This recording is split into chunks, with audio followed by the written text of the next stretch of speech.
ಕಾರ್ಯಕ್ರಮದ ವೇದಿಕೆ ಮೇಲಿರುವಂತಹ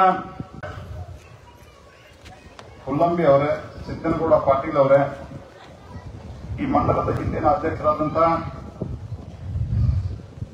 ರಾಜು ಕಂಪ್ಲಿ ಅವರೇ, ಮಲ್ಲಪ್ಪ ಅಣ್ಣಿಗಿರಿ ಅವರೇ, ಸುರೇಶ್ ಬಡವಿ ಅವರೇ, ವಿರೂಪಾಕ್ಷ ಬಾವಿಕಟ್ಟಿ ಅವರೇ, ಚಂದ್ರಶೇಖರ ದಾಡಿಬಾವಿ ಅವರೇ, ಬಸಪ್ಪ ಸೊರಟೂರ್ ಅವರೇ, ರುದ್ರಪ್ಪ ದುಂದೂರ್ ಅವರೇ, ಷಣ್ಮುಖ ಗುಂಜಾಳ್ ಅವರೇ, ಸಿದ್ದಪ್ಪ ಕಮ್ತಾರ್ ಅವರೇ, ದೇವರಾಜ್ ದಾಡಿಬಾವಿ ಅವರೇ, ಗುರುಸಿದ್ದಯ್ಯ ಹಿರೇಮಠ ಅವರೇ ಹಾಗೂ ವೇದಿಕೆ ಮೇಲಿರುವಂತಹ ಇನ್ನಿತರ ಎಲ್ಲ ಗಣ್ಯರೇ ಹಾಗೂ ಶಿರಗುಪ್ಪಿ ಗ್ರಾಮದ ಮತ್ತು ಸುತ್ತಮುತ್ತಲಿನ ಗ್ರಾಮದ ನನ್ನೆಲ್ಲ ಆತ್ಮೀಯ ಸಹೋದರ ಸಹೋದರಿಯರೇ,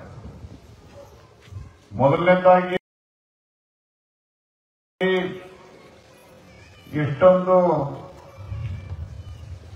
ದೊಡ್ಡ ಸಂಖ್ಯೆಯಲ್ಲಿ ತಾವು ಆಗಮಿಸಿರುವುದಕ್ಕೆ ತಮಗೆ ನಾನು ಭಾರತೀಯ ಜನತಾ ಪಾರ್ಟಿಯ ಪರವಾಗಿ ನಾನು ವೈಯಕ್ತಿಕವಾಗಿ ನಿಮಗೆ ಹೃತ್ಪೂರ್ವಕವಾದಂತಹ ಧನ್ಯವಾದವನ್ನು ಅರ್ಪಿಸ್ತೇನೆ.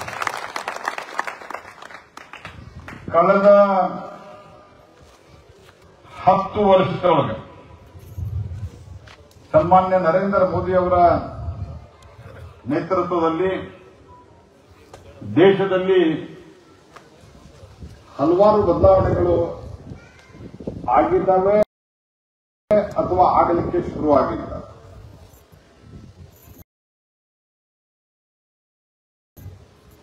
ನಿಮಗ ಇಲ್ಲಿ ರಸ್ತೆ ನೋಡಿದ್ರೆ ಗೊತ್ತಾಗ್ಬಿಡ್ತದೆ. ಅಣ್ಣಿಗಿರಿಯಿಂದ ಬಹಳ ಜನ ದಿವಸ ಹುಬ್ಬಳ್ಳಿ ಹುರಿಕಾಡದಂತೂ ದಿವಸ ವಿಜಿಟ್ ಬಹಳ ಜನ ಬರ್ತಾರೆ.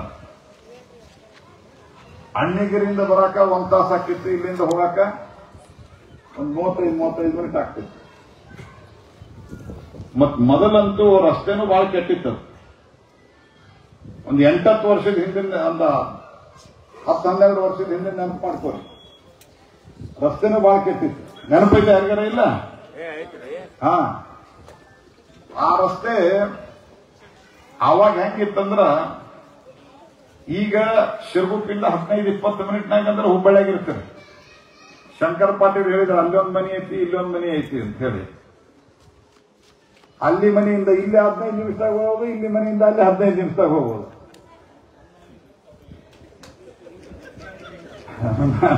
ನಾ ಏನಾದ್ರು ಬೇರೆ ಅರ್ಥ ಕಂಡಿಲ್ಲ. ಶಂಕರ್ ಪಾಟೀಲ್ ಏನೋ ಹೇಳೋ ಮತ್ತ ಹೇಳ್ಯಾರ ಅಲ್ಲೊಂದು ಮನಿ ಇಲ್ಲೊಂದು ಮನಿ ಅಂತ. ಈ ನಾ ಏನ್ ಹಂಗೆ ತಿಳ್ಕೊಂಡಿಲ್ಲ. ನೀವು ಕ್ಲಾರಿಫಿಕೇಶನ್ ಕೊಟ್ರೆ, ಅದು ಸ್ಪಷ್ಟನೆ ಕೊಟ್ರೆ ಕನ್ಫ್ಯೂಸ್ ಆಗತ್ತೆ.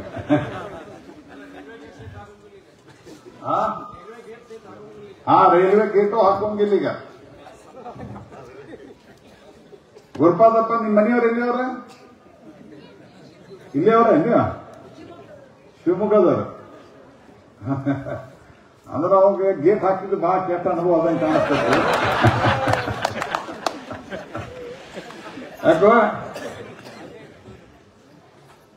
ಅವಾಗ ಇನ್ನೂ ಹೊಸದಾಗಿ ಲಗ್ನದಾಗ ಸಿನಿಮಾ ಕರ್ಕೊಂಡು ಹೋಗೋವಾಗ ಬಹಳ ತ್ರಾಸಾಗಿರ್ಬೇಕು.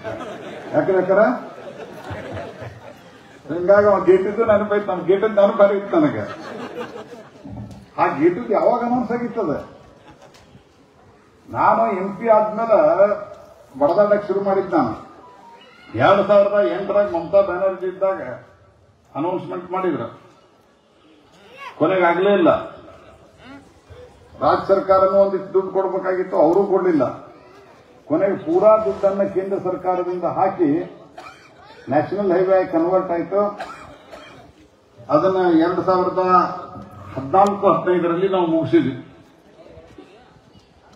ಮೊದಲ ರಸ್ತೆ ಹೆಂಗಿತ್ತು ಅಂತಂದ್ರೆ, ಇಲ್ಲಿಂದ ಹೊಸದಾಗಿ ಲಗ್ನಾದವರು ಸಿನಿಮಾ ನೋಡ್ಬೇಕಂತ ತಿಳ್ಕೊಂಡು 2 ವೀಲರ್ ಮೇಲೆ ಹೋದ್ರೆ ಗಳಿಗೊಮ್ಮೆ ಹಿಂದೆ ಕೈ ಹಾಕಿ ನೋಡ್ಬೇಕಾಗ್ತದೆ. ಹಿಂದೆ ಇದ್ದಾಳೋ ಬಿದ್ದಾಳೋ, ಇದ್ದಾಳೋ ಬಿದ್ದಾಳೋ. ಹಾ, ಆಗ್ಯಾವಿಲ್ಲ.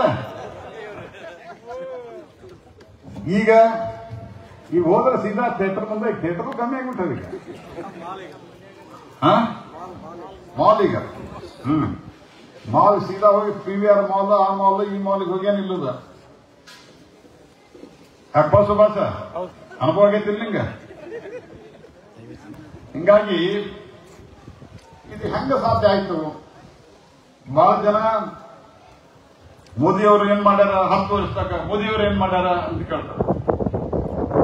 ಸ್ನೇಹಿತರೆ, ಒಂದು ಸಂಗತಿಯನ್ನ ನಾನು ಹೇಳ್ತೀನಿ ನಿಮಗೆ. ಮೋದಿಯವರು ಬರೋಕ್ಕಿಂತ ಮೊದಲು ಈ ದೇಶದೊಳಗ 12 ಲಕ್ಷ ಕೋಟಿ ರೂಪಾಯಿ 10 ವರ್ಷದಾಗ ಭ್ರಷ್ಟಾಚಾರ ಮಾಡಿದ್ರು.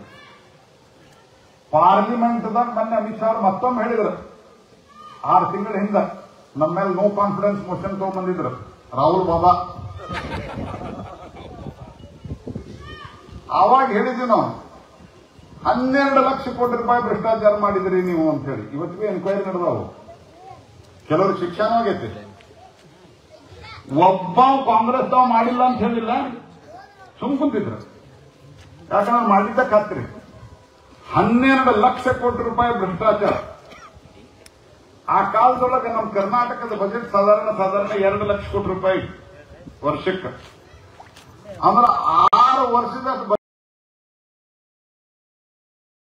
ಬಜೆಟ್ ತಿಂದು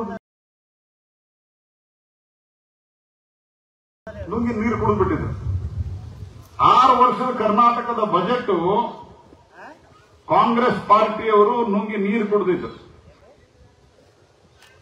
ನನಗೊಂದು ಕೇಳಿದ್ರು 12 ಲಕ್ಷ ಕೋಟಿ ರೂಪಾಯಿ. ಸ್ವಲ್ಪ ಕನ್ಫ್ಯೂಸ್ ಐತಿ. ಒಂದ್ ಕೆಲಸ ಮಾಡ್ರಿ, 12 ಬರೀರಿ, ಮೇಲೆ ಸೋನಿಯಾ ಗಾಂಧಿ ಮನೆಯಿಂದ ಪೂಜೆ ಬರೆಯಕ್ಕೆ ಶುರು ಮಾಡಿಬಿಟ್ರಿ, ಮನಮೋಹನ್ ಸಿಂಗ್ ಮನೆಗೆ ಹೋಗಿ ಮುಗಿತದಂತ. ಈ ಪ್ರಮಾಣದ ಭ್ರಷ್ಟಾಚಾರವನ್ನ ಮಾಡಿದಂತಹ ಕಾಂಗ್ರೆಸ್ ಪಾರ್ಟಿ ಅವತ್ತು ಅಲ್ಲಿದ್ರೆ, ಇವತ್ತು ನಮ್ಮ ನರೇಂದ್ರ ಮೋದಿ ಸರ್ಕಾರ ಬಂದ ನಂತರ 2014ರಿಂದ 2024ರವರೆಗೆ ಈ ದೇಶದೊಳಗ ಎದೆ ತಟ್ಟಿ ನೀವು ಹೇಳಬಹುದು, ಎದೆ ತಟ್ಟಿ ನಾನು ನಿಮ್ಮ ಮುಂದೆ ಹೇಳ್ತಾ ಇದ್ದೇನೆ, ಒಂದು ನಯಾ ಪೈಸಾದ ಭ್ರಷ್ಟಾಚಾರ ಈ ದೇಶದೊಳಗೆ ನಡೆದಿಲ್ಲ ಅನ್ನುವಂಥ ಸಂಗತಿಯನ್ನು ನಾನು ಹೇಳಲಿಕ್ಕೆ ಬಯಸ್ತೇನೆ. ಇದರ ಪರಿಣಾಮ ದೇಶದ ಆರ್ಥಿಕ ವ್ಯವಸ್ಥೆ, ದೇಶದೊಳಗೆ ಮನಿ ಇಲ್ಲ, ನೀರಿಲ್ಲ, ರೇಷನ್ ಇಲ್ಲ, ರಸ್ತೆ ಇಲ್ಲ. ಈ ಪರಿಸ್ಥಿತಿ ಯಾಕಿತ್ತು ದೇಶದಲ್ಲಿ? ಒಂದು ತಪ್ಪು ಆರ್ಥಿಕ ನೀತಿ, ಇನ್ನೊಂದು ದೇಶದೊಳಗಿನ ಭ್ರಷ್ಟಾಚಾರ. ಇವತ್ತು ಈ ಭ್ರಷ್ಟಾಚಾರವನ್ನು ನಿಲ್ಲಿಸಿ ಆರ್ಥಿಕ ಸ್ಥಿತಿಯನ್ನ ಅತ್ಯಂತ ತಹಬಂದಿಯೊಳಗಿಟ್ಟಂತರ ಪರಿಣಾಮ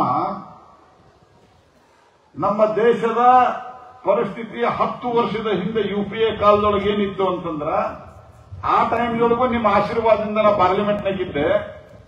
ನನ್ನ ಭಾಷಣ ಯಾರು ರೆಕಾರ್ಡ್ ಮಾಡ್ಕೋತಿದ್ರೆ ಮಾಡ್ಕೋರಿ, ಇದು ಸುಳ್ಳು ಅಂತಾದ್ರೆ ನಾನು ಏನ್ ಬೇಕಾದ ಶಿಕ್ಷೆ ತಗೊಳ್ಳಿಕ್ಕೆ ತಯಾರಿದ್ದೇನೆ.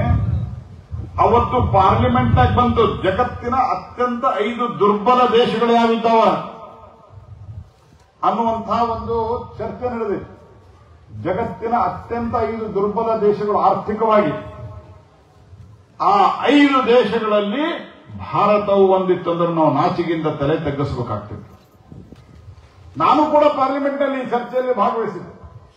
ಅವತ್ತು ನಮ್ಮ ಅಪೋಸಿಷನ್ ವಿರೋಧ ಪಕ್ಷದ ನಾಯಕರಾಗಿ ದಿವಂಗತ ಸುಷ್ಮಾ ಸ್ವರಾಜ್ ಅವರಿಗೆ ಸುದೀರ್ಘವಾದ ಭಾಷಣ ಮಾಡಿದ್ದಾರೆ. ದೇಶದ ಆರ್ಥಿಕ ಸ್ಥಿತಿ ಇಷ್ಟ್ಯಾಕೆ ಕೆಟ್ಟೋಗಿದೆ ಅಂತ. ಕಾಂಗ್ರೆಸ್ಸಿನ ಸರ್ಕಾರ ಇದು ಸುಳ್ಳು ಅಂತ ಹೇಳಿಲ್ಲ, ನಾವು ದುರ್ಬಲರಾಗಿಯೂ ಆರ್ಥಿಕವಾಗಿ ಅನ್ನುವಂಥದ್ದು ಸುಳ್ಳು ಅಂತ ಹೇಳಲಿಲ್ಲ. ಬದಲಾಗಿ ಏನ್ ಹೇಳಿದ್ರು ಉತ್ತರ, ಜಾಗತಿಕವಾಗಿ ಎಲ್ಲಾ ಕಡೆ ಆಗ್ಯದ, ನಮ್ಮ ಕಡೆನೂ ಆಗ್ಯದ ಅಂತ ಹೇಳ್ಬಿಟ್ಟ. ಆದ್ರೆ ಕಳೆದ 10 ವರ್ಷದೊಳಗೆ ಮೋದಿ ಸರ್ಕಾರ ಬಂದ ನಂತರ 5 ಅತ್ಯಂತ ದುರ್ಬಲ ಆರ್ಥಿಕತೆಯಿಂದ ಜಗತ್ತಿನ 5ನೇ ಅತಿ ದೊಡ್ಡ ಆರ್ಥಿಕ ಶಕ್ತಿಯಾಗಿ ಇವತ್ತು ಭಾರತ ಹೊರಹೊಮ್ಮಿದೆ ಸ್ನೇಹಿತರೆ. ಜಗತ್ತಿನ 5ನೇ ಅತಿ ದೊಡ್ಡ ಆರ್ಥಿಕ ಶಕ್ತಿ ಅಂದುವಾಗ ಇಷ್ಟು ಚಪ್ಪಾಳೆ ಹೊಡೆದ್ರೆ ನೀವು. ನಾ ಇನ್ನೊಂದು ಸಂಗತಿಯನ್ನು ನಿಮ್ಗೆ ಹೇಳ್ತೀನಿ. ಇವತ್ತು ನಮ್ಮನ್ನ 200 ವರ್ಷಗಳ ಕಾಲ ಯಾರು ಆಡಳಿತ ಮಾಡಿದ್ರು? ನಮ್ಮನ್ನ ಯಾರು ಮಾಡಿದ್ರಲ್ಲಿ ಹಿಂದಿನವರು ಹೇಳಿದ್ರು ಸ್ವಲ್ಪ ಬ್ರಿಟಿಷರು. ಆ ಬ್ರಿಟಿಷರು 200 ವರ್ಷಗಳ ಕಾಲ ನಮ್ಮನ್ನು ಆಡಳಿತ ಮಾಡಿ ನಮ್ಮನ್ನ ಲೂಟಿ ಮಾಡಿಕೊಂಡು ಹೋದ್ರು ಸಹಿತ ಇವತ್ತು ಕೇವಲ 10 ವರ್ಷದ ಮೋದಿ ಆಡಳಿತದಲ್ಲಿ ಬ್ರಿಟಿಷರ 6ನೇ ಸ್ಥಾನ, ಭಾರತ 5ನೇ ಸ್ಥಾನ ಸ್ನೇಹಿತರೆ. ಇದು ಇವತ್ತು ಭಾರತದ ಅಲ್ಲಾಗಿರುವಂತಹ ಬದಲಾವಣೆ. ಮೋದಿ ಸರ್ಕಾರದ 3ನೇ ಅವಧಿಯಲ್ಲಿ ಏನ್ ಹೇಳ್ರಿ, ಮೂರನೇ ಅವಧಿ ಪಕ್ಕ ಅದಲ್ಲ, ಪಕ್ಕ. ಮೋದಿ ಸರ್ಕಾರದ ಮೂರನೇ ಅವಧಿಯಲ್ಲಿ ಜಗತ್ತಿನ ಮೂರನೇ ಅತಿ ದೊಡ್ಡ ಆರ್ಥಿಕ ಶಕ್ತಿಯಾಗಿ ಭಾರತ ಹೊರಹೊಮ್ಮಲಿದೆ ಸ್ನೇಹಿತರೆ. ಮೂರನೇ ಅಮೆರಿಕ, ಚೈನಾ, ನಂತರ ಭಾರತ. ಇದು ಕೇವಲ 3-4 ವರ್ಷದೊಳಗ. ಬರುವ ಮುಂದಿನ 10 ವರ್ಷದೊಳಗೆ ನನಗೆ ವಿಶ್ವಾಸದ ಬರುವ 25 ವರ್ಷಗಳ ಕಾಲ ಭಾರತೀಯ ಜನತಾ ಪಾರ್ಟಿ ದೇಶದೊಳಗೆ ಆಡಳಿತ ನಡೆಸುತ್ತಿದೆ. ನೀವು ಬರೆದಿಟ್ಕೋರಿ ಅಂತ. 25 ವರ್ಷಗಳ ಕಾಲ. ಬರುವ 10 ವರ್ಷದೊಳಗ ಜಗತ್ತಿನ ನಂಬರ್ 1 ಅಥವಾ ನಂಬರ್ 2 ದೇಶವಾಗಿ ಭಾರತ ಹೊರಹೊಮ್ಮಲಿದೆ ಸ್ನೇಹಿತರೆ. ನನಗೆ ಕೆಲವರು ಕೇಳ್ತಾರೆ, ನಿಮಗೂ ಕೇಳಬಹುದು, ಅಲ್ರಿ ಭಾರತ 5 ಆಯ್ತು, 3 ಆಯ್ತು, ನಮಗೇನು ಸಿಗ್ತದ?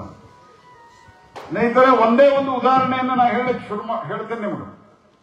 ಕಾಂಗ್ರೆಸ್ ಪಾರ್ಟಿಯವರು ಹೇಳಿದಂಗ ನಾವು ಗರೀಬಿ ಹಟಾವು ರೋಟಿ ಕಪಡಾ ಮಕಾನ್ ಈ ಘೋಷಣೆಯನ್ನು ಕೊಟ್ಟಿಲ್ಲ. ನಾವು 10 ಕೆಜಿ ಅಕ್ಕಿ ಅಂತ ಭಾಷಣ ಮಾಡಿಲ್ಲ. ಆದರೆ ಇವತ್ತು ಕಳೆದ 10 ವರ್ಷಗಳಿಂದ ವಿವಿಧ ರೀತಿಯ ಯೋಜನೆಗಳು, ಪ್ರಧಾನಮಂತ್ರಿ ಗರೀಬ್ ಕಲ್ಯಾಣ ಅನ್ನ ಯೋಜನೆ ಒಳಗ ಈ ದೇಶದೊಳಗೆ 80 ಕೋಟಿ ಜನಕ್ಕೆ 5 ಕೆಜಿ ಅಕ್ಕಿಯನ್ನು ಕೊಡ್ತಾ ಇರೋರು ಯಾರು? ಮೋದಿಯವರು.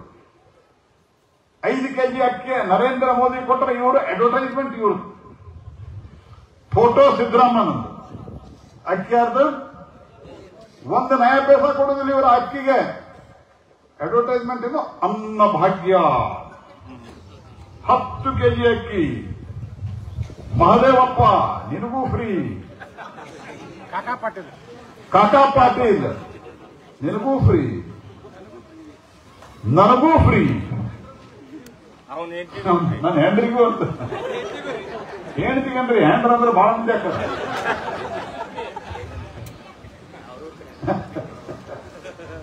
ನನಗೂ ಫ್ರೀ, ನಿನಗೂ ಫ್ರೀ ಕೊಟ್ರೆ ಹೇಗೆ ಅಕ್ಕಿ? ಈ ಅಕ್ಕಿಯನ್ನ ಕೊಟ್ಟಿರುವಂತಹದ್ದು ಅದು ಭಾರತೀಯ ಜನತಾ ಪಾರ್ಟಿಯ ನರೇಂದ್ರ ಮೋದಿ ನೇತೃತ್ವದ ಸರ್ಕಾರ ಸ್ನೇಹಿತರೆ. ಅದೇ ರೀತಿ ಯಾರಿಗೆ 5 ಕೆಜಿ ಅಕ್ಕಿ ಕೊಡ್ಲಿಕ್ಕೆ ಆಗುದಿಲ್ಲ ಅವ್ರಿಗೆ ದುಡ್ಡು ಕೊಡ್ತೀವಿ ಅಂದ್ರೆ ಅರ್ಧ ಮಂದಿ ಕೊಡ್ತಾ ಇದ್ದಾರೆ, ಅರ್ಧ ಮಂದಿಗಿಲ್ಲ. ಇವತ್ತು ನಾ ಹೇಳಿದ್ದು ಬರೆದಿಟ್ಕೋರಿ, ನಾ ಇವತ್ತು ಹೇಳಿ ಹೋಗಿರ್ತೇನೆ, ರೆಕಾರ್ಡ್ ಮಾಡಿ ಇಟ್ಕೋರಿ. ಈ ಚುನಾವಣೆ ಆದ ನಂತರ ಅದು ಮುಂದೆ. ಈ ಗ್ಯಾರಂಟಿ ಕೇವಲ ಲೋಕಸಭೆಯವರೆಗೆ ಮಾತ್ರ, ಯಾಕಂದ್ರೆ ದುಡ್ಡಿಲ್ಲ. ಈಗ ಕರ್ನಾಟಕ ಸರ್ಕಾರದ ಪರಿಸ್ಥಿತಿ ಎಂತಂದ್ರೆ ಅನೇಕ ಸರ್ಕಾರಿ ನೌಕರಿಗೆ ಸರಿಯಾದ ಸಮಯದಲ್ಲಿ ಸಂಬಳ ಆಗಲಾರಂತ ಸ್ಥಿತಿ ಬಂದದ್ದು. KSRTC ಅವರು ಸಂಬಳ ಕೊಡ್ತಾ ಇಲ್ಲ, ಯಾಕಂದ್ರೆ ಎಲ್ಲ ಪುಕಟ್ ಅಂತ ಇವ್ರು ದುಡ್ಡ ಕೊಡ್ತಾ ಇಲ್ಲ. ಅವ್ರಿಗೆ ಬಾಗಿಲು ಗುರಿಯಾಗತ್ತ. ನಾಳೆ ಪುಕಟ್ ಕೊಡೋದಾಗ ಕೊಡ್ರಿ, ಆದ್ರೆ ಬಸ್ ಬಿಡ್ರಿ ಅಂದ್ರೆ ಬಸ್ ಬಿಡುವ್ರಿ. ಯಾಕಂದ್ರೆ ಎಷ್ಟು ಜಾಸ್ತಿ ಬಸ್ ಬಿಡ್ತಾರ ಅಷ್ಟು ಮಂದಿ ಪುಕಟ್ ಅಡ್ಡಾಡ್ತಾರೆ. ಯಾಕೆ ಪುಕಟ್ ಅಡ್ಡಾಡ್ತಾರ ಅಷ್ಟು ನುಕ್ಸಾನ್ ಆಕತ್ತೆ ಅಂದ್ಕೊಂಡು ಬಸ್ ಬಿಡೋದು ಬಂದ್ ಮಾಡ್ಯಾರ. ಇದು ಇವತ್ತಿನ ಪರಿಸ್ಥಿತಿ ಸ್ನೇಹಿತರೆ. ಆದ್ರೆ ನರೇಂದ್ರ ಮೋದಿ ಹೇಳಿರ್ಲಿಲ್ಲ 5 ಕೆಜಿ ಅಕ್ಕಿ ಕೊಡ್ತೀವಿ ಅಂತ ಹೇಳಿ. ಆದ್ರೆ ಅವಾಗ ಕೋವಿಡ್ ಸಮಸ್ಯೆ ಬಂತು.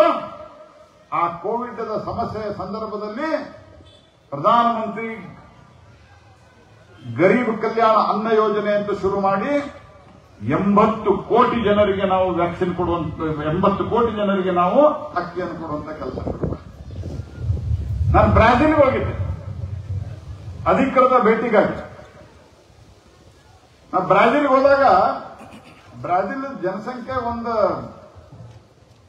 20-22 ಕೋಟಿ ಐತಿ. ಬ್ರಾಜಿಲ್ದಾಗ 80 ಕೋಟಿ ಮಂದಿಗೆ ನಾವು ಪುಕಟ ಅಂದ್ರೆ ಫ್ರೀ ಅಕ್ಕಿ ಕೊಡ್ತೀವಿ ಅಂತಂದಾಗ ನಂಬಲಿಕ್ಕೆ ಆಗಲಿಲ್ಲ.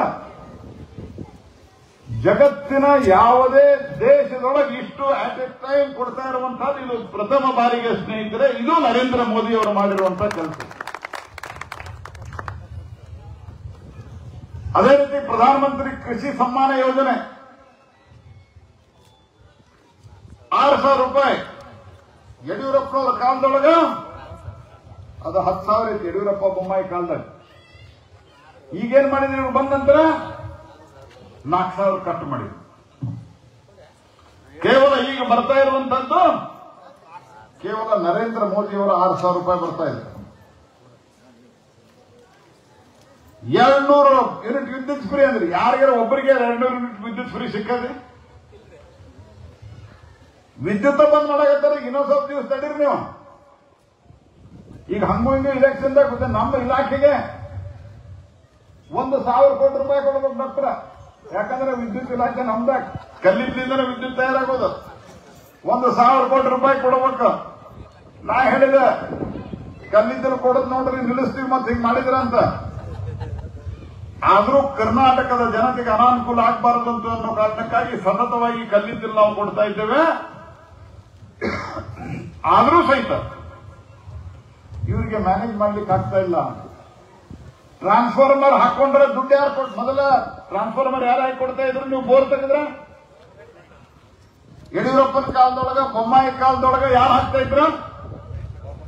ಸರ್ಕಾರ ಹಾಕ್ತಿತ್ತು. ಈಗ ಯಾರು ಕೊಡ್ಬೇಕ್ರಿ? ಅಂದ್ರೆ ಈ ರೀತಿಯಾದಂತ ಇದ್ದಿದ್ದನ್ನು ಒಂದ್ ಕಡೆ ಕಸಗೊಳ್ಳೋದು. ನಿಮ್ಮ ವಾಹನ ಶುಲ್ಕ ಟ್ರ್ಯಾಕ್ಟರ್ ಸಹಿತವಾಗಿ ಯಾವುದೇ ವಾಹನ ಶುಲ್ಕ ಮೊದಲಿನಕ್ಕಿಂತ 10 ಪಟ್ಟು ದುಬಾರಿ ಮಾಡ್ಯಾರ. ಅಂದ್ರೆ ಎಡಗೈಯಿಂದ ಕೊಡುದು ಬಲಗೈಯಿಂದ ಕಸಗೊಳ್ಳುವಂತ ದಂಧೆ ಯಾರೇ ಮಾಡ್ತಿದ್ರೆ ಅದು ಕಾಂಗ್ರೆಸ್ ಪಾರ್ಟಿ ಸ್ನೇಹಿತರು. ಇದನ್ನು ನಾವು ಮರಿಬಾರದು. ಅವತ್ತು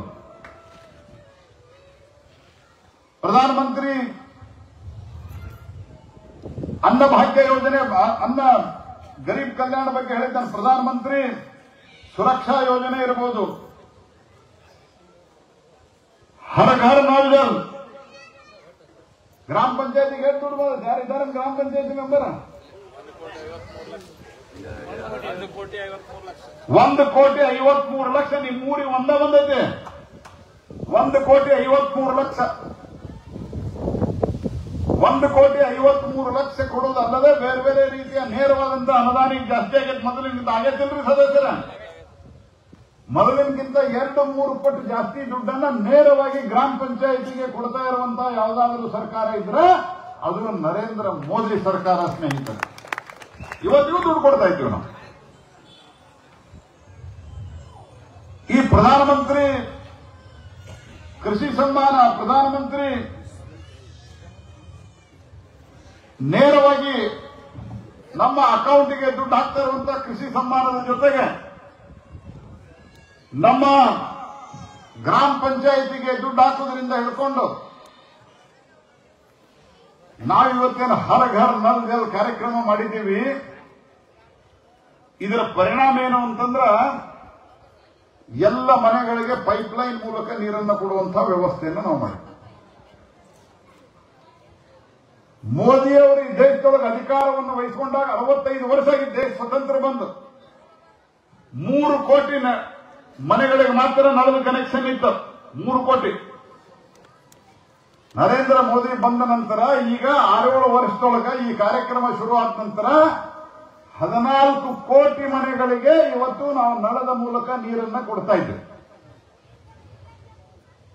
ನನಗ ಆ ಟೈಮ್ದಲ್ಲಿ ಶಂಕರ್ ಪಾಟೀಲ್ರು, ಆ ಕಡೆ ನಮ್ಮ MR ಪಾಟೀಲ್ರು, ಅಮೃತ್ ದೇಸಾಯಿ ಅವರು ಅನೇಕರು ಮಾತಾಡಿದ್ರು. ನಾನು ಅಲ್ಲಿ ಹರ್ ಘರ್ ನಲ್ ಜಲ್ ಯೋಜನೆ ಒಳಗ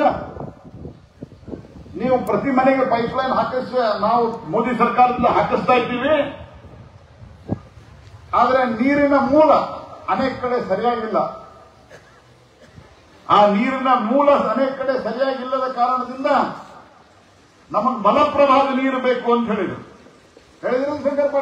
ಶಂಕರ್ ಪಾಟೀಲ್ ಜಲ್ದಿ ತಿರ್ಗಾ ಬಂದಿದ್ದಾರೆ. ಅದರ ಸಂಬಂಧ ನಾನು ಹರ್ ಘರ್ ನಲ್ ಜಲ್ ಯೋಜನೆ ಚರ್ಚೆ ಕ್ಯಾಬಿನೆಟ್ ನಡೆದಾಗ ನರೇಂದ್ರ ಮೋದಿ ಅವರಿಗೆ ಹೇಳಿದ್ದೇನೆ, ಎಲ್ಲೇ ನೀರಿನ ಸೋರ್ಸ್ ಇಲ್ಲ ಅಲ್ಲಿಗೇನಾರ ವ್ಯವಸ್ಥೆ ಮಾಡಬೇಕು, ನೀರಿನ ಮೂಲ ಎಲ್ಲಿಲ್ಲ ಅಂತ ಹೇಳಿ ನನಗೆ ಪ್ರಧಾನಮಂತ್ರಿಗಳು ಹೇಳಿದ್ರು. ಆಯ್ತಪ್ಪ, ನಿಮ್ ಕ್ಷೇತ್ರದಾಗ ಏನದ ಒಂದು ಪೈಲಟ್ ಶುರು ಮಾಡು ಅಂತ ಹೇಳಿದ್ರು. ನಾನು ಗಜೇಂದ್ರ ಸಿಂಗ್ ಶೆಖಾವತ್, ನಮ್ಮ ಜಲಶಕ್ತಿ ಮಂತ್ರಿ, ನಾವೆಲ್ಲ ಕೂಡ ಹೋಗಿ ಭೇಟಿ ಆಗಿದ್ವಿ. ಭೇಟಿಯಾದಾಗ ಹೇಳಿದ್ವಿ, ಹಿಂಗ ಅನೇಕ ಕಡೆ ಬೋರ್ ಹತ್ತಿದ್ರು, ಬೋರ್ನಾಗ ನೀರು ಹತ್ತಿದ್ರು, ಸೌಳ್ ನೀರು ಇರ್ತಾವ. ಆ ಕಾರಣಕ್ಕಾಗಿ ನಾವು ನದಿಯಿಂದ ನೀರು ಕೊಡಬೇಕು ಅಂದ್ರು. ಅದನ್ನೆಲ್ಲ ಹೇಳಿದ ನಂತರ ಅದಕ್ಕೆ ಎಷ್ಟು ದುಡ್ಡು ಆಗ್ತದೆ ಲೆಕ್ಕ ಮಾಡಿದ್ರೆ ಅಂದ್ರೆ ನಮ್ಮೆಲ್ಲ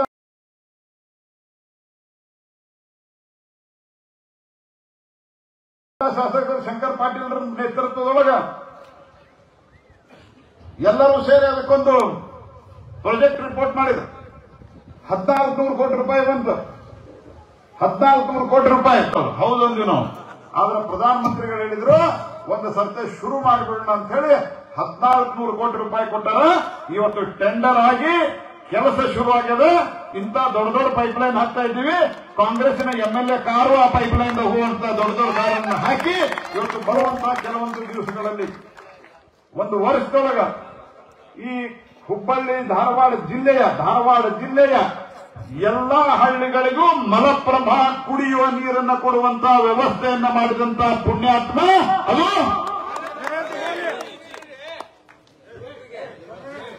ಈ ಸ್ವಲ್ಪ ಪರಮಾತ್ಮ ಬಿದ್ದಾನ್ಪ ನಿನ್ಗೆ ಆಮೇಲೆ ಮಾತಾಡ. ಒಂದು ವರ್ಷದೊಳಗೆ ಕೊಡ್ತೀವಿ ನೀವು. ಮತ್ತ ಬೋಗಸ್ ಭಾಷಣ ಹೊಡೆದು ರಾಜಕಾರಣಿ ಎಂದು ನಾ ಮಾಡಿಲ್ಲ. ಕಳೆದ 20 ವರ್ಷದೊಳಗೆ ನಿಮ್ಗೆ ವಿಶ್ವಾಸ ಗಳಿಸಿದ್ರ ನಾನು ಒಂದೇ ಒಂದು ಬೋಗಸ್ ಆಶ್ವಾಸನೆಯನ್ನು ಕೊಟ್ಟಿಲ್ಲ. ಇವತ್ತು ಹೋಗಿ ನೀವು ಮಲಪ್ರಭಾದಿಂದ ಏನ್ ನಮ್ಮ ಕಡೆ ಸೌದತ್ತಿಯಿಂದ ಈ ಕಡೆ ಬರ್ತದ ರೋಡ್ ಪಕ್ಕಕ್ಕೆ ನೋಡ್ರಿ, ರಸ್ತೆಗಳಲ್ಲಿ ಪೈಪ್ಲೈನ್ ಬಿದ್ದಾವ. ಪೈಪ್ಲೈನ್ ಹಾಕುವ ಕೆಲಸ ಶುರು ಆಗ್ಯದ. ಆ ಕೆಲಸ ಇನ್ನೂ ಬೇಗ ಆಗ್ತಿತ್ತು. ಆದ್ರೆ ಕೆಲವು ಕಡೆ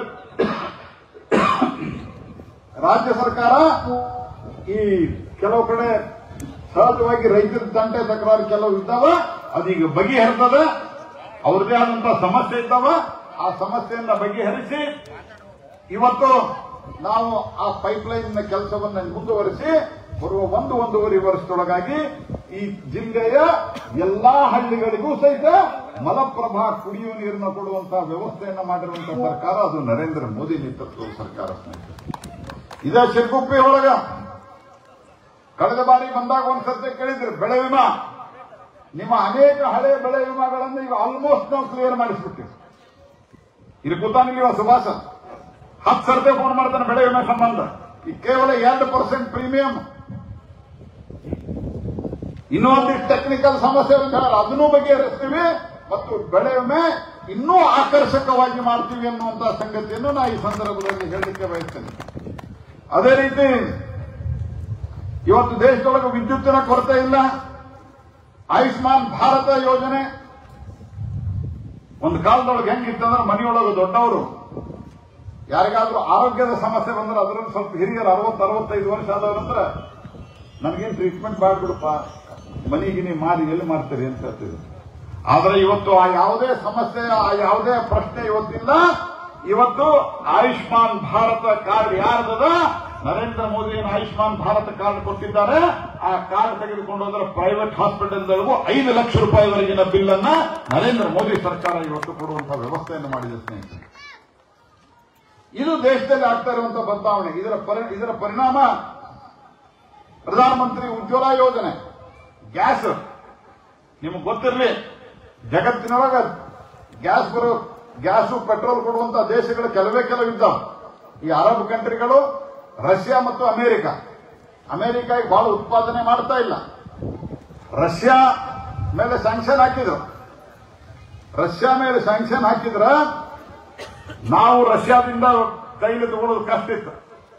ಆದ್ರೆ ಮೊದಲಾದ್ರೆ ಅವರು ಅಮೆರಿಕಾದವರು ಸ್ಯಾಂಕ್ಷನ್ ಹಾಕಿದ್ರೆ ನಾವು ಸುಮ್ಮನೆ ಕೊಡಬೇಕಾಗ್ತಿತ್ತು. ನಾವು ರಷ್ಯಾದವ್ರಿಗೆ ಹೇಳಿದ್ವಿ, ನೀವು ನಮ್ಮ ರೂಪಾಯಿದ ಮೊದಲು ಡಾಲರ್ದಾಗ ದುಡ್ಡು ಕೊಡಬೇಕಾಗ್ತಿತ್ತು. ನೀವು ನಮ್ಮ ರೂಪಾಯಿದೊಳಗ ನೀವು ನಮ್ಗ ಈ ಒಂದು ಎಣ್ಣೆ ಅಂದ್ರೆ ನಿಮ್ ಇದಕ್ಕೆ ಹಾಕುವ ಎಣ್ಣೆ, ಬೇರೆ ಎಣ್ಣೆ ತಿಳ್ಕೊತಾರೆ ಕೆಲವರು.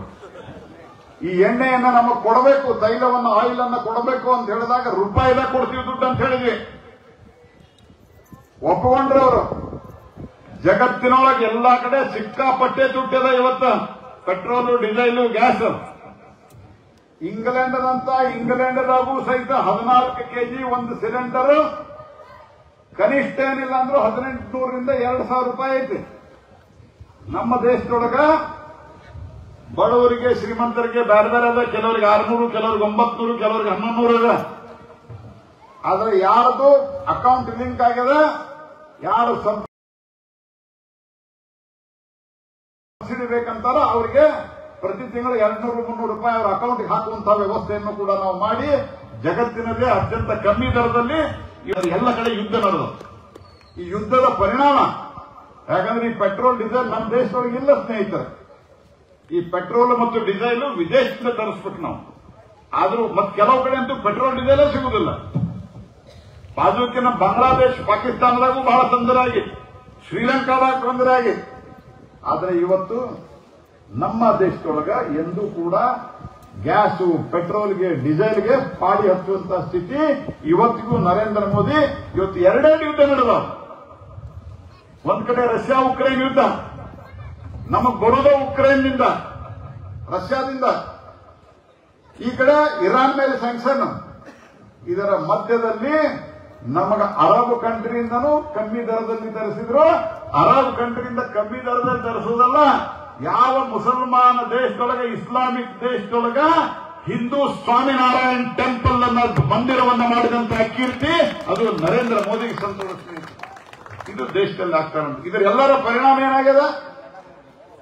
ಇದರ ಎಲ್ಲದರ ಪರಿಣಾಮ ಇಂಟರ್ನ್ಯಾಷನಲ್ ಮಾನಿಟರಿ ಫಂಡ್ದವರು ದೇಶದೊಳಗೆ ಕಳೆದ ಮೊದಲನೇ 5 ವರ್ಷ ಪ್ರಧಾನಮಂತ್ರಿ ನರೇಂದ್ರ ಮೋದಿ ಅವರು ಈ ಭ್ರಷ್ಟಾಚಾರ ಮಾಡಿದ್ದು, ಲಫಡ ಎಲ್ಲ ಸರಿ ಮಾಡಿದರು. ಎರಡನೇ 5 ವರ್ಷದೊಳಗೆ ಮಾಡಿದಂತಹ ಈ ಸುಧಾರಣಾ ನೀತಿಗಳ ಪರಿಣಾಮವಾಗಿ ಇಂಟರ್ನ್ಯಾಷನಲ್ ಮಾನಿಟರಿ ಫಂಡ್ದವರು, ನಮ್ಮ ದೇಶದವರು, ಅಲ್ಲಿಯವರು, ಇವರು ವಿದೇಶದವರು, ಇವರು ಬಂದು ಸ್ಟಡಿ ಮಾಡಿ ಹೇಳಿದ್ದಾರೆ, ಅಧ್ಯಯನ ಮಾಡಿ ಹೇಳಿದ್ದಾರೆ, ಈ ದೇಶದೊಳಗ ಕಳೆದ 6-8 ವರ್ಷದಲ್ಲಿ ಸುಮಾರು 13 ಕೋಟಿ ಜನ ಬಡವರು ಬಡತನದ ರೇಖೆಗಿಂತ ಮೇಲೆ ಬಂದಿದ್ದಾರೆ. ನರೇಂದ್ರ ಮೋದಿ ಇದೇ ರೀತಿಯಾದಂತಹ ಒಂದು ಪಾಲಿಸಿ ನರೇಂದ್ರ ಮೋದಿಯ ಸರ್ಕಾರವೇ ಬಂದದ್ದೇ ಆದರೆ ಅವರು ಬಂದದ್ದೇ ಆಗ್ತದೆ, ಬರ್ತದೆ, ನನಗೆ ಗ್ಯಾರಂಟಿ ಐತೆ, ನಿಮಗೂ ಗ್ಯಾರಂಟಿ ಐತೆ. ಆದ್ರೆ ಬಂದದ್ದೇ ಆದರೆ ಬರುವ 10-12 ವರ್ಷದೊಳಗ ಈ ದೇಶದಿಂದ ಸಂಪೂರ್ಣವಾದಂತಹ ಬಡತನ ನಿರ್ಮೂಲನೆ ಆಗತ್ತೆ ಅನ್ನುವಂಥದ್ದನ್ನು ಅವರು ಬರೆದಿಟ್ಟಿದ್ದಾರೆ, ನಾನು ಬರೆದಿಲ್ಲ ಸ್ನೇಹಿತರೆ. ಇದು ದೇಶದೊಳಗೆ ಆಗ್ತಾ ಇರುವಂತ ಬದಲಾವಣೆ. ಜಗತ್ತಿನ ನಂಬರ್ 1 ದೇಶ ಅಂದ್ರೆ ಬಡವರ, ಶ್ರೀಮಂತರ, ಬರೇ ರಸ್ತೆ ಅದು, ಬರೇ ಟ್ರೇನ್ ಅದು, ಅದಲ್ಲ ಭಾರತದ ನರೇಂದ್ರ ಮೋದಿ ಅವರ ಕಲ್ಪನೆ.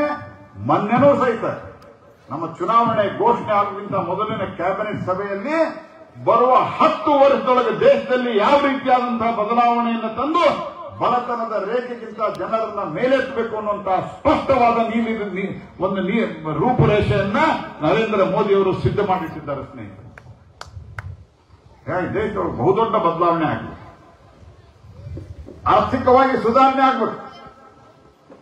ಯಾವಾಗ ದೇಶದೊಳಗೆ ಆರ್ಥಿಕವಾಗಿ ಸುಧಾರಣೆ ಆಗ್ತದ ಆವಾಗ ಬಡವರಿಗೆ ದುಡ್ಡು ಕೊಡ್ಲಿಕ್ಕಾಗ್ತದ, ಬಡವರಿಗೆ ನಾವು ಮೇಲೆತ್ತಲಿಕ್ಕಾಗ್ತದ, ಉದ್ಯೋಗ ತರಲಿಕ್ಕಾಗ್ತದೆ. ಇವ ರಸ್ತೆಯ ಬಗ್ಗೆ ಹೇಳಿದ್ದಾನೆ.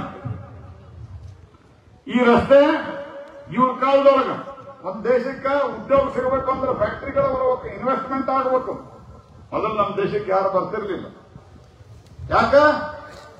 ನಮ್ಮ ದೇಶದೊಳಗೆ ರಸ್ತೆ ಇರಲಿಲ್ಲ, ನೀರಿರಲಿಲ್ಲ, ಕಾನೂನು ಸುವ್ಯವಸ್ಥೆ ಸರಿ ಇರಲಿಲ್ಲ. ಈಗ ರಸ್ತೆಗಳು ಅವ್ರ ಕಾಲದೊಳಗ 7-8 ಕಿಲೋಮೀಟರ್ ಪ್ರತಿ ದಿವಸಕ್ಕೆ ರಸ್ತೆ ಮಾಡ್ತಾ ಇದ್ರ. ಇವತ್ತು ನರೇಂದ್ರ ಮೋದಿ ಅವರ ಕಾಲದಲ್ಲಿ 30 ಕಿಲೋಮೀಟರ್ ಪ್ರತಿ ದಿವಸ ರಸ್ತೆಯನ್ನ ಮಾಡ್ತಾ ಇರ್ತೀವಿ. ಇದು ಆಗ್ತಾ ಇದೆ. ಇವತ್ತು ನಿಮಗೆ ರಸ್ತೆ ಯಾಕೆ ಆಗ್ತಾ ಇದೆ? 4 ಲೇನ್. ನಿಮಗೊಂದು ವಿಷಯ ಹೇಳ್ತೇನೆ ನಾನು. 2008-9 UPA ಸರ್ಕಾರ ಇದ್ದಾಗ ಈ ರಸ್ತೆ ಇಲ್ಲಿಂದ ಗದಗ ತನಕ ಮಾತ್ರ 4 ಲೇನ್ ಮಾಡಿ ಸಿಮೆಂಟ್ ರಸ್ತೆ ಮಾಡ್ರಿ ಅಂತ ಹೋಗಿದ್ದೀವಿ ನಾವು.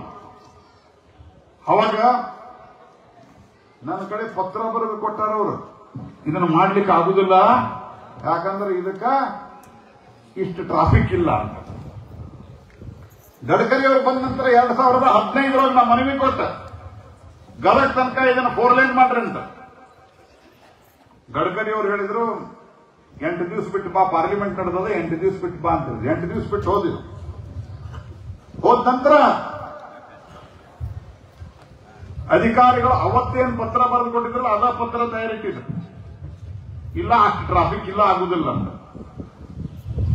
ನಾನು ಗಡ್ಕರಿಯಲ್ಲಿ ಹೇಳಿದೆ, ನನಗೆ 7-8 ವರ್ಷದಿಂದ ಇಂಥದ ಪತ್ರ ಬರೆದು ಕೊಟ್ಟರೆ, ನಿಮ್ ಕಾಲದೊಳಗೂ ಇಂಥದ ಪತ್ರ ಬರೆದು ಕೊಟ್ಟರೆ ನಮ್ಮ ಸರ್ಕಾರದ ಏನ್ ಮರ್ಯಾದೆ ಉಳಿತಂತ. ಗಡ್ಕರಿ ಅವರು ಹೌದೇನಂತ ಕೇಳಿದ್ರು, ಹೌದಂತ ಹೇಳಿದ್ರು ಅವರು ಅಧಿಕಾರಿಗಳು. ಅವಾಗ ಗಡ್ಕರಿ ಅವ್ರ ಸಮಸ್ಯೆ ಏನಂತ ಕೇಳಿದ್ರು, ಸಮಸ್ಯೆ ಇಲ್ರಿ ಟ್ರಾಫಿಕ್ ಇಲ್ಲ ಅಂತ. ಎಷ್ಟು ಇರ್ಬೇಕು? 8,000 10,000 ಹೇಳಿದವ, ಇಟ್ಟು ಹೋಗ್ಬೇಕ, ಇಟ್ಟು ಗಾಡಿ ಹೋಗ್ಬೇಕಂತ. ಅಲ್ಲಿ ಎಷ್ಟು ಹೋಗ್ತಾವ? ಒಂದು 6-7 ಸಾವಿರ ಹೋಗ್ತಾವ. ಒಂದ್ ಕೆಲಸ ಮಾಡು, 6-7 ಸಾವಿರ ಇದ್ದದ್ದು ಎಲ್ಲ ಡಬಲ್ ರಸ್ತೆ ಮಾಡು ಅಂತ ಹೇಳಿದ್ರು.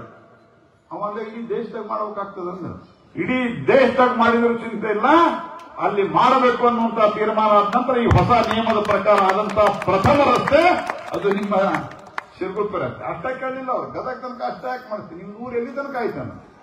ಹೊಸಪೇಟೆ ತನಕ ಅಂತ ಹೇಳಿದ. ಹೊಸಪೇಟೆ ತನಕ ಅಲ್ಲ, ಗುತ್ತಿ ತನಕ ಡಬಲ್ ರಸ್ತೆ ಮಾಡಿದ್ರು. ಇದು ನರೇಂದ್ರ ಮೋದಿ ಸರ್ಕಾರ ಸ್ನೇಹಿತರೆ, ಇದು ನರೇಂದ್ರ ಮೋದಿ ಸರ್ಕಾರ. ಈ ರೀತಿ ಹಲವಾರು ಪರಿವರ್ತನೆಗಳು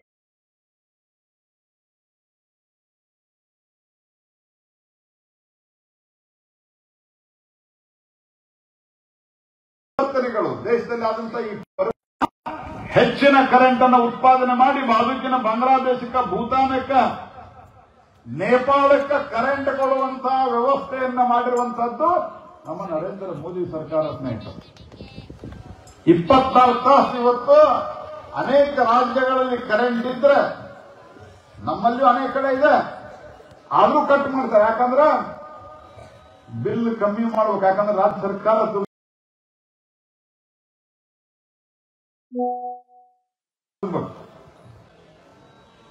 ಹೀಗಾಗಿ ದೇಶದಲ್ಲಿ ಒಂದು ಪರಿವರ್ತನೆ ಆಗಿದೆ. ನೀರಾವರಿಗೆ ದುಡ್ಡು ಕೊಟ್ಟಿವಿ ನಾವು, ಇಲ್ಲಿಯೂ ಸಹಿತ ಕಳಸಾ ಬಂಡೂರಿ ನಮ್ಮ ಕಾಲದೊಳಗ, ಇವತ್ತು ಇವ್ರ ಕಾಲದೊಳಗೆ ನಾವು ಹೇಳಿದ್ವಿ. ಮನಮೋಹನ್ ಸಿಂಗ್ ಅವ್ರಿಗೆ ಮನವಿ ಕೊಟ್ಟಿದ್ವಿ 2008 ಮೊದಲನೇ ಸರ್ತೆ ಶಂಕರ್ ಪಾಟೀಲ್ MLA ಆಗಿದ್ರು.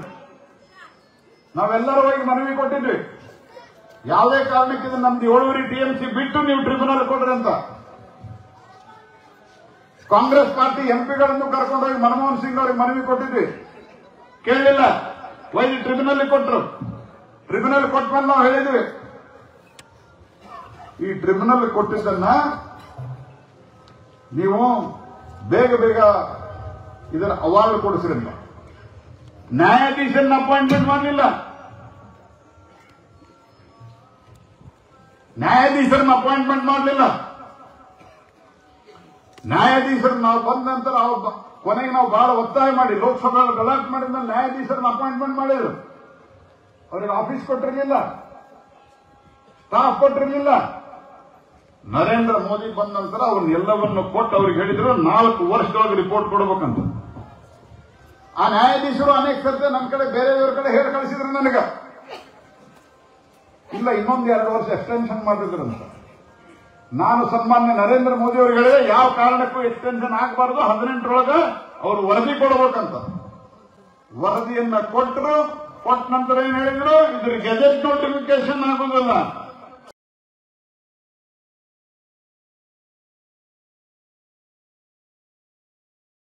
ಗೆಜೆಟ್ ನೋಟಿಫಿಕೇಶನ್ ಮಾಡಿಸಿದ್ವಿ ನಾವು. ಅದಾದ ನಂತರ ಹೇಳಿದ್ರು DPR ಅಪ್ರೂವಲ್ ಕೊಡಿಸ್ರಿ. ಸಿದ್ದರಾಮಯ್ಯನವರು ಭಾಷಣ ಮಾಡಿದ್ರು, DPR ಅಪ್ರೂವಲ್ ಕೊಡೋದಿಲ್ಲ ಸರ್ಕಾರ, ಅದು ನರೇಂದ್ರ ಮೋದಿ ಸರ್ಕಾರ ಸ್ನೇಹಿತರೆ. DPR ಅಪ್ರೂವಲ್ ಆಗ್ಯದ, ಮೇನ್ ಇರುದ DPR ಅಪ್ರೂವಲ್ ಆಯ್ತು. ಎನ್ವೈರನ್ಮೆಂಟ್ ಕ್ಲಿಯರೆನ್ಸ್ ಸಿಕ್ಕಿಲ್ಲ ಅಂತ ಮಾತಾಡಿದ್ರು ಮುಖ್ಯಮಂತ್ರಿಗಳಿಗೆ. ನಾನು ಹೇಳಿದ್ದಕ್ಕೆ ಇವತ್ತಿಗೂ ಉತ್ತರ ಕೊಟ್ಟಿದ್ದು ಡಾಕ್ಟರ್ ಅವರು. ನಾಳೆ ಎನ್ವೈರನ್ಮೆಂಟ್ ಎಕ್ಸಂಪ್ಷನ್ ಅದೇ ಈ ಪ್ರಾಜೆಕ್ಟ್ಗೆ ಅಂತ ಹೇಳಿ ಕೇವಲ ಕಳಸಾ ಮಾತ್ರ ಇವತ್ತಿಗೂ ಸಹಿತ ಪ್ರಾಜೆಕ್ಟ್ ನಮ್ಮ ಹತ್ರ ಕಳಿಸ್ಯಾರ. ಬಂಡೂರ ಪ್ರಾಜೆಕ್ಟ್ ಇವತ್ತಿನ ತನಕ ಕೇಂದ್ರ ಸರ್ಕಾರಕ್ಕೆ ಕಳಿಸಲಾರಂತ ಒಂದು ಸರ್ಕಾರ ಅಂದ್ರೆ ಅದು ಇವತ್ತಿನ ಇಲ್ಲಿನ ಸರ್ಕಾರ ಸ್ನೇಹಿತರೆ. ಇನ್ನೂ ತನಕ ನಮ್ಮ ಕಡೆ ಕಳಿಸಿಲ್ಲ. ಕಳಿಸೋದು ಅದರಲ್ಲೂ ಕೂಡ ನಾವು ಎನ್ವೈರನ್ಮೆಂಟ್ ಕ್ಲಿಯರೆನ್ಸ್ ಅನ್ನ ಕೊಟ್ಟಿದ್ದೇವೆ. ಉಳಿದಿರುವಂತಹದ್ದು ವೈಲ್ಡ್ ಲೈಫ್ ಬೋರ್ಡ್ ಅದ್ದು ಮತ್ತು ಟೈಗರ್ ಕನ್ಸರ್ವೇಷನ್ ಅದ್ದು ಒಂದು ಕ್ಲಿಯರೆನ್ಸ್ ಕೊಡಬೇಕು. ಆ ಕ್ಲಿಯರೆನ್ಸ್ಗೂ ನಾನು ನಮ್ಮ ಭೂಪೇಂದ್ರ ಯಾದವ್ ಅವರನ್ನು ಕರೆಸಿ ಮಾತನಾಡಿದ್ದೇನೆ. ಟೈಗರ್ ಕನ್ಸರ್ವೇಷನ್ ಅಲ್ಲಿ ಬಹಳ ಹುಲಿಗಳು ಓಡಾಡ್ತಾವೆ, ಎಲ್ಲಿ ಅದಕ್ಕೆ ಕರ್ನಾಟಕ ರಾಜ್ಯ ಮತ್ತು ಟೈಗರ್ ಕನ್ಸರ್ವೇಷನ್ ಅಥಾರಿಟಿ ಅವರು ಕೂಡ ಒಂದು ಉತ್ತರ ಕೊಡಬೇಕಾಗಿದೆ. ಆ ಉತ್ತರವನ್ನ ಕೊಡ್ಲಿಕ್ಕೆ ನಾನು ಇಲ್ಲಿನ ಅಧಿಕಾರಿಗಳ ಸಭೆಯನ್ನು ಮಾಡಿಸಿದ್ದೇನೆ. ನಾನು ನಿಮಗೆ ಇವತ್ತು ಭರವಸೆಯನ್ನು ಕೊಡ್ತೇನೆ. ಆ ರಿಪೋರ್ಟ್ ಅನ್ನು ತೆಗೆದುಕೊಂಡು ಬರುವ 3-4 ತಿಂಗಳದಾಗ ಅದನ್ನು ಕ್ಲಿಯರ್ ಮಾಡಿಸಿ ಕಳಸಾ-ಬಂಡೂರಿ ಕೆಲಸವನ್ನು ನಾವು ಶುರು ಮಾಡ್ತೇವೆ. ಇದು ನರೇಂದ್ರ ಮೋದಿ ಅವರು ಇದನ್ನು ಒಪ್ಪಿಗೆ ಕೊಟ್ಟಿದ್ದಾರೆ ಅನ್ನುವಂತಹ ಮಾತನ್ನು ನಾನು ನಿಮ್ಗೆ ಅತ್ಯಂತ ಸ್ಪಷ್ಟವಾಗಿ ಹೇಳಲಿಕ್ಕೆ ಬಯಸ್ತೇನೆ. ಇವರೇನ್ ಮಾಡಿದ್ರು? ಗೋವಾಕ್ಕೆ ಹೋಗಿ ಹೇಳಿದ್ರು ಒಂದು ಹನಿ ನೀರು ಕೊಡಲ್ಲ ಕರ್ನಾಟಕಕ್ಕೆ. ಯಾರು ಹೇಳಿದ್ರು? ಸೋನಿಯಾ ಗಾಂಧಿ. ನಾವು ಎಲ್ಲವನ್ನೂ ಮಾಡಿ ಮುಗಿಸಿದ್ದೇವೆ. ಇದರಲ್ಲಿ ಇನ್ನೊಂದು 8 ದಿವಸ ಏನ್ ಸಿಕ್ಕಿದೆ, ಬಹುಶಃ ಕ್ಲಿಯರೆನ್ಸ್ ಸಿಕ್ತಿತ್ತೇನೋ, ಕೋಡ್ ಆಫ್ ಕಂಡಕ್ಟ್ ಬಂದಿದೆ. ಇದನ್ನು ಮಾಡ್ತೀನಿ. ಇದು ಯಾಕಂದ್ರೆ ನಾ ಇನ್ನೂ ಹಲವಾರು ವರ್ಷಗಳ ಕಾಲ ಸಾರ್ವಜನಿಕ ಬದುಕಿನಲ್ಲಿ ಇರೋನಿದ್ದಾನೆ. ಕಾಂಗ್ರೆಸ್ ಪಾರ್ಟಿಯವರಂಗ 10 ಕೆಜಿ ಅಕ್ಕಿ ಅಂತ ಹೇಳಿ ಸುಳ್ಳು ಹೇಳುವಂತಹ ರಾಜಕಾರಣಿ ನರೇಂದ್ರ ಮೋದಿನೂ ಅಲ್ಲ, ಪ್ರಹ್ಲಾದ್ ಜೋಶಿನೂ ಅಲ್ಲ. ಹಾಗಾಗಿ ಸ್ನೇಹಿತರೆ, ಬಹಳಷ್ಟು ಬದಲಾವಣೆಗಳಾಗಿದ್ದಾವೆ. ಬೆಣ್ಣೆ ಹೇಳೋದ್ರ ಬಗ್ಗೆ ಕೇಂದ್ರ ಸರ್ಕಾರಕ್ಕೆ ನಾನು ಇಲ್ಲಿನ ಎಲ್ಲ ಶಾಸಕರಿಗೆ, ಎಲ್ಲ ಪಾರ್ಟಿ ಶಾಸಕರಿಗೆ ಆಗ್ರಹ ಪಡಿಸ್ತೀನಿ, ಕೇಂದ್ರ ಸರ್ಕಾರಕ್ಕೆ ಇದನ್ನು ಕಳಿಸಿಕೊಟ್ರೆ ಅಲ್ಲಿಂದ ನಾವು ದುಡ್ಡು ಕೊಡುವಂತಹ ವ್ಯವಸ್ಥೆಯನ್ನು ನಾವು ಮಾಡ್ತೀವಿ. ಕೇಂದ್ರ ಸರ್ಕಾರಕ್ಕೆ ಮೊದಲು ಪ್ರಾಜೆಕ್ಟ್ ಕಳಿಸಿಕೊಡ್ಬೇಕು. ಇವತ್ತಿನ ತನಕ ಕೇಂದ್ರ ಸರ್ಕಾರಕ್ಕೆ ಪ್ರಾಜೆಕ್ಟ್ ಬಂದಿಲ್ಲ. ಬಂದಾಗ ನಾವು ಖಂಡಿತವಾಗಿ ಮಾಡಿಸಿಕೊಡ್ತೇವೆ. ಈಗಾಗಲೇ ಹಿಂದೆ ನಾವು ಅದನ್ನು ಮೇಜರ್ ಇಲಾಖೆಗೆ ನಾನು ಶಂಕರ್ ಪಾಟೀಲ್ ಕೂಡ ಹಸ್ತಾಂತರ ಮಾಡಿದ್ದೇವೆ. ಕೆಲವೊಂದು ಕಡೆ ನಾವು ಅದರದ್ದು ಏನಂತಾರೆ ಅದಕ್ಕೆ ಡ್ರೋನ್ ಸರ್ವೆನೂ ಮಾಡಿಸಿಟ್ಟಿದ್ದೇವೆ. ಹಾಗಾಗಿ ನಾವು ಅದರ ರಾಜ್ಯ ಸರ್ಕಾರ ಇದಕ್ಕೆ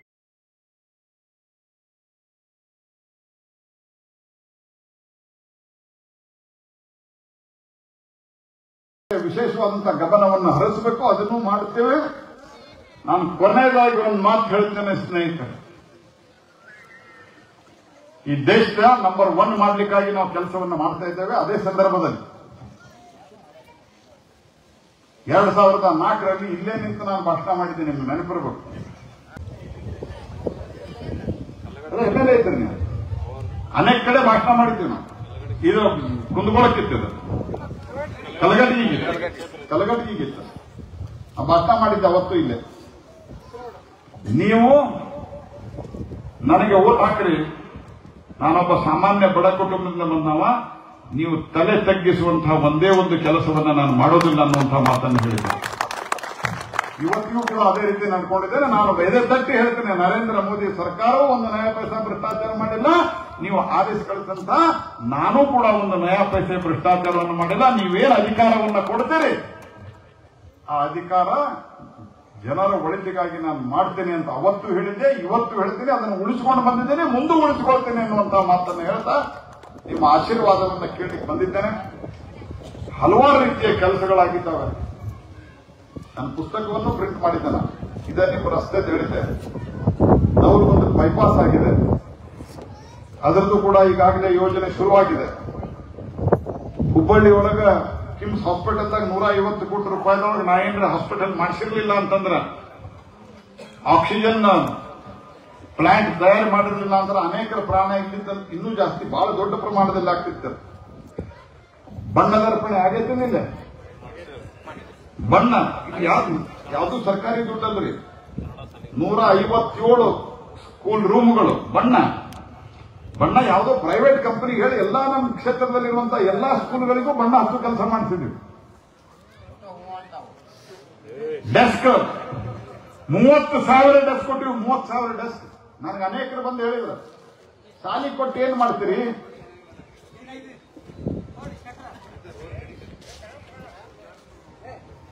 ಸಾಲಿ ಕೊಟ್ಟು ಏನ್ ಮಾಡ್ತೀರಿ? ಓಟ್ ಬರುವುದಿಲ್ಲ ಅಂತ. ನಾ ಹೇಳಿದೆ, ನಮ್ಮ ಮಕ್ಕಳದ ಭವಿಷ್ಯದ ಪ್ರಶ್ನೆ ಇದೆ. ಇದು ನಾವು ಕೂಡ ಸರ್ಕಾರಿ ಶಾಲೆಯಲ್ಲಿ ಕಲ್ತವರು, ಸರ್ಕಾರಿ ಶಾಲೆಯ ವ್ಯವಸ್ಥೆಯ ಪಕ್ಕ ಇರಬೇಕು ಅನ್ನುವಂತಹ ಕಾರಣಕ್ಕಾಗಿ ನಾ ಮಾಡ್ತಾ ಇದ್ದೇನೆ. ಮತ್ತೆ ನಾ ಇವತ್ತು ಹೇಳ್ತಾ ಇದ್ದೇನೆ ನಿಮಗೆ, ಬರುವಂತ ಇನ್ನೊಂದು 2 ವರ್ಷದೊಳಗೆ ನಮ್ಮ ಕ್ಷೇತ್ರಕ್ಕೆ ಎಷ್ಟು ಡೆಸ್ಕ್ಗಳು ಬೇಕು, ಎಲ್ಲಾ ಡೆಸ್ಕ್ಗಳನ್ನು ನಾವು ಕೊಟ್ಟು ಮುಗಿಸ್ತೀವಿ. ಒಬ್ಬ ಹುಡುಗ ಕೂಡ ನೆಲದ ಮೇಲೆ ಕೊಡುವಂತ ಅವಶ್ಯಕತೆ ಬರುತ್ತದೆ. ಇದು ಯಾವುದು ಸರ್ಕಾರಿ ದುಡ್ಡಿನಿಂದ ಅಲ್ಲ, ಈ ದುಡ್ಡು ಪ್ರೈವೇಟ್ ಕಂಪನಿಗಳಿಂದ ತಂದು ಕೊಡ್ತೀವಿ. ಈ ರೀತಿಯಾದಂತಹ ಕೆಲಸಗಳು ಬಹುತೇಕವಾಗಿ ಯಾವ ಕ್ಷೇತ್ರದಲ್ಲಿಯೂ ಆಗಿಲ್ಲ. 1100 ಶಾಲೆಯವ ನಮ್ಮೊಳಗ, 600 ಶಾಲೆಗೆ ಬಣ್ಣ ಹಚ್ಚಿವಿ. ಇನ್ನು 500 ಶಾಲೆಗೆ ಬಣ್ಣ ಹಚ್ಚಿ ಮುಗಿಸ್ತೀವಿ ನಾವು. ನಾನು ಅವ್ರ ಕಡೆಯಿಂದ ಕೆಲಸ ಮಾಡಿ ಕೊಟ್ಟಿದ್ದಕ್ಕೆ ಇಷ್ಟಾಗಿ ದುಡ್ಡು ಹಾಕಿದ್ರೆ ಯಾರು ಶಾಲೆಗೆ ಬಂದು ಬಣ್ಣ ಹಚ್ತಿರ್ಲಿಲ್ಲ. ಅನೇಕ ಕಂಪನಿಗಳಿಗೆ ನಾವು ನಮ್ಮ ಅಧಿಕಾರದಿಂದ, ನೀವು ಕೊಟ್ಟ ಅಧಿಕಾರದಿಂದ ಸಹಾಯ ಮಾಡ್ತೀವಿ. ಅವ್ರ ಕಡೆಯಿಂದ ಭಿಕ್ಷಾ ಬೇಡಿತಂದ್ರೆ ನಾವು ಇವತ್ತು ಸ್ಕೂಲ್ ಎಲ್ಲ ಸುಧಾರಣೆ ಮಾಡ್ತಾ ಇದ್ದೀವಿ ಸ್ನೇಹಿತರೆ. ಯಾರ ಕಡೆಯಿಂದ ನಾನು ಒಂದು ನ್ಯಾಯ ಪೈಸಾ ತಗೊಂಡಿದ್ರೆ ಅವ್ರು ನಮ್ಗೆ ಕೊಡೋದಿಲ್ಲ. ಜಿಂದಾಲ್ ಕಂಪನಿಯವ್ರಿಗೆ ಹೇಳಿದ್ ನಾನು ಮಾಡ್ರಿ ಅಂತ. ಜಿಂದಾಲ್ ಕಂಪನಿಯವ್ರದ್ದು ಬೇರೆ ಬೇರೆ ಕೆಲಸಗಳಿರ್ತಾವೆ, ನ್ಯಾಯಯುತವಾದಂತಹ ಕೆಲಸಗಳೇ ಇರ್ತಾವೆ. ಆದ್ರೂ ಅದನ್ನು ಡಿಲೇ ಮಾಡ್ತಿರ್ತಾರೆ ಅಧಿಕಾರಿಗಳು. ನಾವು ಬೇಗ ಮಾಡಿ ಕೊಟ್ಟ ನಂತರ ಅವ್ರು ಕೇಳ್ತಾರೆ ನಿಮ್ಗೆ ಏನ್ ರೈತರು ಕೊಡೋಣ ಏನ್ರಿ ಅಂತ. ನಾಳೆ ನನಗೇನ್ ಕೊಡ್ಬೇಡ್ರಿ, ನಮ್ಮ ಸ್ಕೂಲ್ದೊಳಗೆ ಎಲ್ಲಾ ಕಡೆ ಬಣ್ಣ ಹಚ್ಕೊಡ್ರಿ ಅಂತ. ಬಣ್ಣ ಹಚ್ಕೊಡ್ಲಿಕ್ಕೆ ಅವ್ರದೆಲ್ಲ ಬಣ್ಣ ಕೊಡ್ತೀವಿ ಅಂತಂದ್ರೆ ನಮ್ಮೆಲ್ಲ ಲೈಫ್ ಮೈಂಡೆಡ್ ಸ್ನೇಹಿತರ ಜೊತೆಗೆ ಕೂತ್ಕೊಂಡು ತೀರ್ಮಾನ ಮಾಡಿದ್ವಿ.